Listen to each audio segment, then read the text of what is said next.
Congressman, thank you for being with us. I want to start with what appears to be another fight over who's going to be Speaker of the House. If a vote is called, would you vote to oust Kevin McCarthy? Well, good to be with you this evening. Glad that we got a little rest today.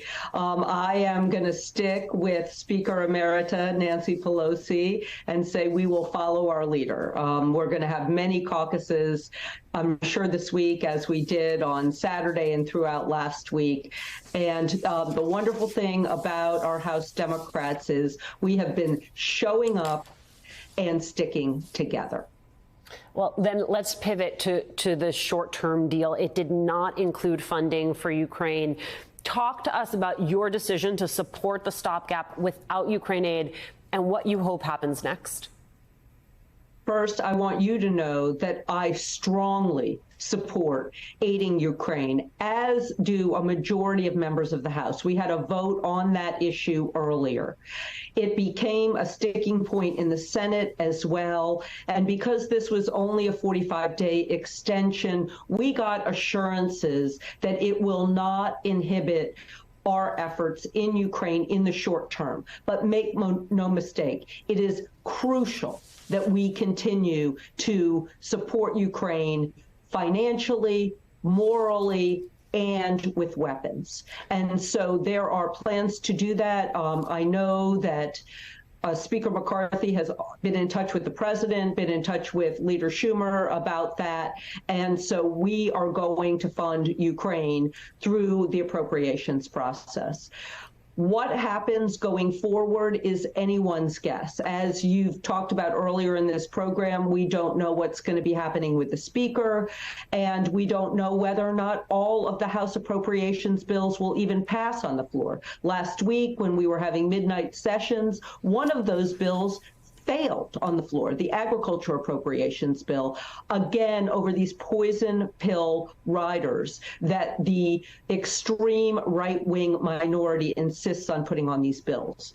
But we know that whatever we send to the Senate is going to send us something back that is bipartisan, that can easily get a majority of the House to vote for it. And so if the majority wants to be held hostage to their minority and send a bunch of appropriations bills over to the Senate, I have confidence that the Senate will send us back a much better product. There are many complex dynamics at play here. There's the infighting among Republicans, and there's the reality that we were just a few days away from a government shutdown, impact for Americans all across this country, when Republicans decided to launch their impeachment inquiry into President Biden. And I wonder, when you take a step back, right, and you look at where we have landed and the tee up to this moment, what it tells you about their priorities, that is the timing they chose.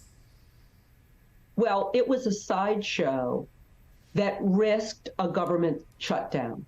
And then when they had their sideshow with their own witnesses said that there was no evidence for an impeachment. So while we should have been working on making sure we fund the government, making sure that women and children could have access to food assistance, making sure that Head Start didn't close down, making sure that our troops and law enforcement didn't have to worry about when they were going to get their next paycheck, the Republicans opened up a sideshow impeachment where their own witnesses told them that they were wasting time.